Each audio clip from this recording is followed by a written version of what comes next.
Hello, welcome to Chinese Folk Tales. I'm Manling. Do you still remember Afanti and his legendary tales from Xinjiang in northwestern China?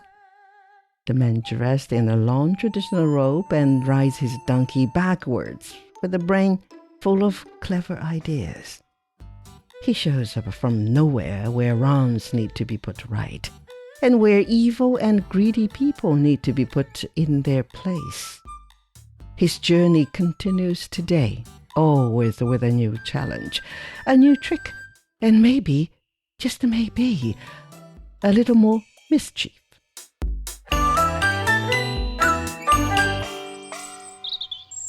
One fine day, Afanti was passing by the house of Master Bai.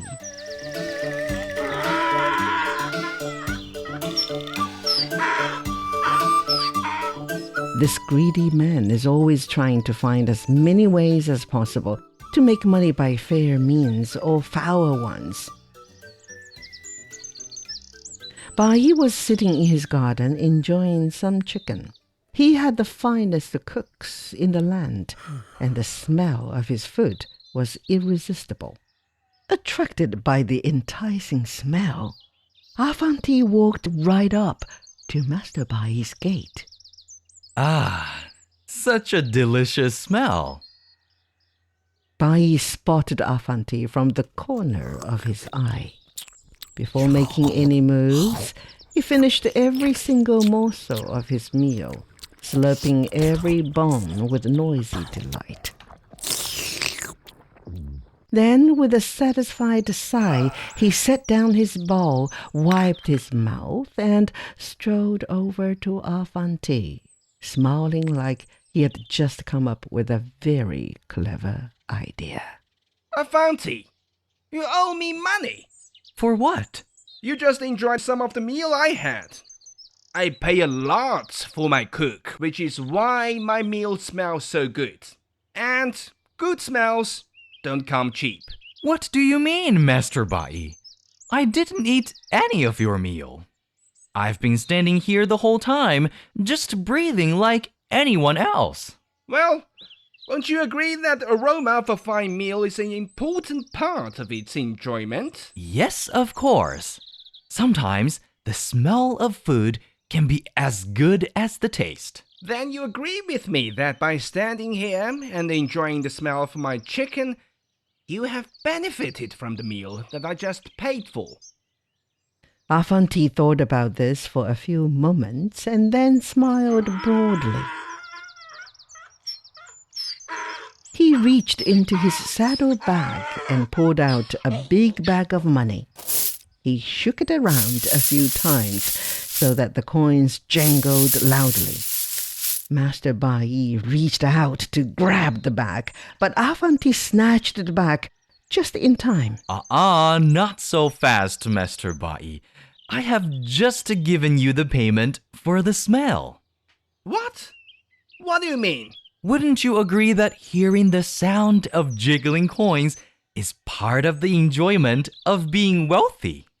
Yes, of course. Then the sound you just heard must surely be enough to pay for the smell of your chicken. Fair trade, wouldn't you say?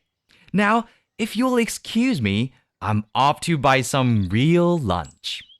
Good day to you, Master Bai. Yes, of course. And with that, Afanti mounted his donkey and rode towards the town, happy with his own cleverness.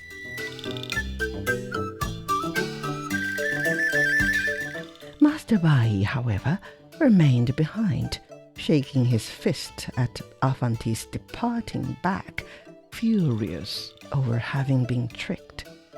Hang on a second. Afanti is a poor man. Where did he get all that money?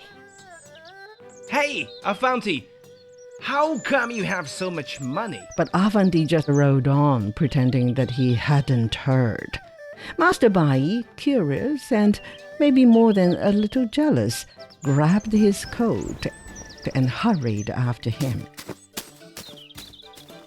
He ducked behind trees and fences tiptoed from bush to bush, trying to keep himself out of sight. But, of course, Afanti knew very well what he was doing. The two traveled on in this fashion for several miles before coming to a clearing in the woods. There, Afanti dismounted from his donkey, pretended to look about to see if anyone was watching. Then he knelt down at a spot and buried 5 gold coins in the soil. He then stood up, stretched out his arms in a dramatic fashion, and mumbled something strange and magical under his breath. Then, just loud enough to be heard by Master Bai, Afanti said, "And tomorrow at this time, I shall return to harvest my coins." Master Bai was puzzled. Could Afanti be so stupid as to believe that coins could grow in the ground? This was madness. Even so, he decided to come back early the next morning to check on the coins himself.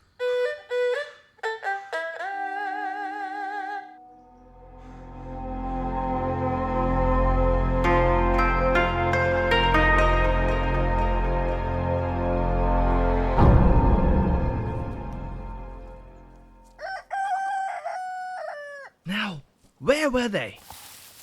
Somewhere around here. Master Bai, who won't move a finger for any other purposes, dug deep into the ground with his bare hands. Ah! Here they are. I don't believe it. Where Afanti had planted 5 gold coins, there are now 50. How can this be true? As Master Bai stared in disbelief at the 50 coins, his hands shook while inspecting each one carefully. This is just so unbelievable. He was so absorbed in looking at the coins that he didn't notice Afanti coming up beside him on his donkey. Ah, Master Bai, I see that you have discovered my little secret. But it doesn't matter.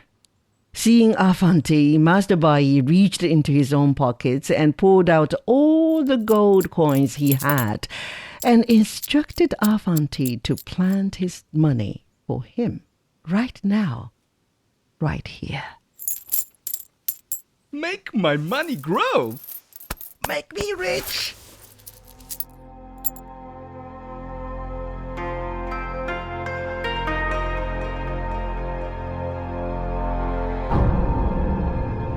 Next day, Afanti arrived early at Master Bai's house and handed to him a large bag of money. Here you are. Here's your harvest. Master Bai was absolutely stunned. He immediately started gathering together all the gold coins he had in the house and demanded they go at once to plant them so he could become wealthy beyond his wildest dreams. Let's go plant them right now. You know what, Afanti? I can't believe I'm saying this, but I suppose I could spare a few coins for you. To thank you, of course. Afanti happily accepted. They reached the secret spot, and together they dug a big hole and planted all the coins. Again, Afanti stood up, stretched his arms, and mumbled some special magical words that Master Bai couldn't quite hear.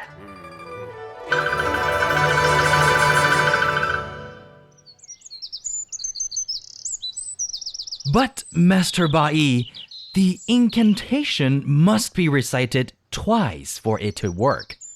Normally, I would come back at the stroke of midnight to repeat it. But sadly, my donkey is sick, and I must take him to the next village for medicine. Maybe I can teach you the spell. Would you be willing to say the second incantation in my place? Oh, of course. That would be my pleasure. Just leave it to me. But listen carefully.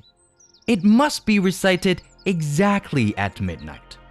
After that, you must leave immediately. The magic will only take effect if no one is present. The coins won't be ready until dawn, so when you return home, don't oversleep. Come back at daybreak, and I will be back the same time. We will reap the riches together. And with that, Afanti rode off, not to the next village as he claimed, but just far enough to be out of sight of Bai.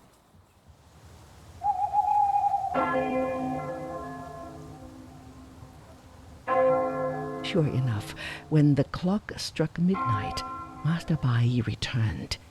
He stood on top of the buried gold coins, stretched his arms wide, and chanted the magic spell that Afanti had whispered to him. Gold coins grow faster. Gold coins grow faster. Gold coins grow faster. Gold coins grow faster. But did he return at dawn as Afanti instructed? Of course not. Master Bai had no intention of sharing the treasure with Afanti, or anyone for that matter. He didn't even rest. Instead, he paced back and forth, growing more and more impatient. He simply couldn't wait for daybreak. Long before the first light, he snuck back to the spot, and with greedy fingers to dig. No one will share my wealth. No one. No one. Master Bai dug and dug and dug. Little did he know that he was already too late. Earlier that night, Afanti had quietly crept out from his hiding place. Once the coast was clear, he ordered his donkey to dig up every last coin with its hooves, then neatly patted the soil back in place, leaving no trace behind. So when Master Bai began to dig, excited to reap all that gold, well, let's just say he dug up a whole lot of nothing. What? There's nothing here. Where are my gold coins? What's happened to them? I must have been tricked by that cunning man, Afanti. I will let him pay for this. Just when his name was mentioned, Afanti showed up. With a big smile on his face, he sauntered over to where Bai was kneeling on the ground, hands covered in dirt. Is there anything wrong, Master Bai? What happened? You know exactly what happens. My gold coins are all gone. You've taken them. Me? Taking your gold coins? Oh no, Master Bai.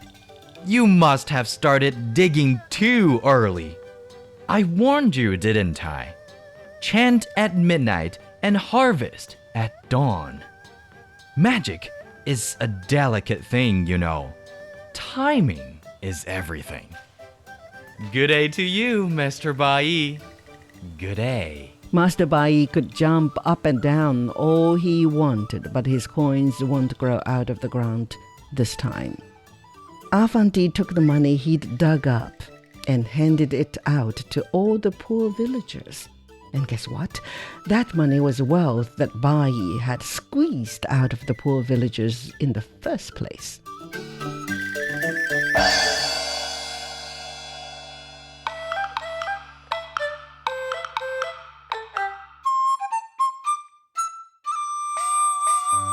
Now that brings us to the end of this episode of Chinese Folk Tales. Thank you for listening. If you've enjoyed this story, do give this podcast a 5-star rating, leave a comment, and share it with your friends.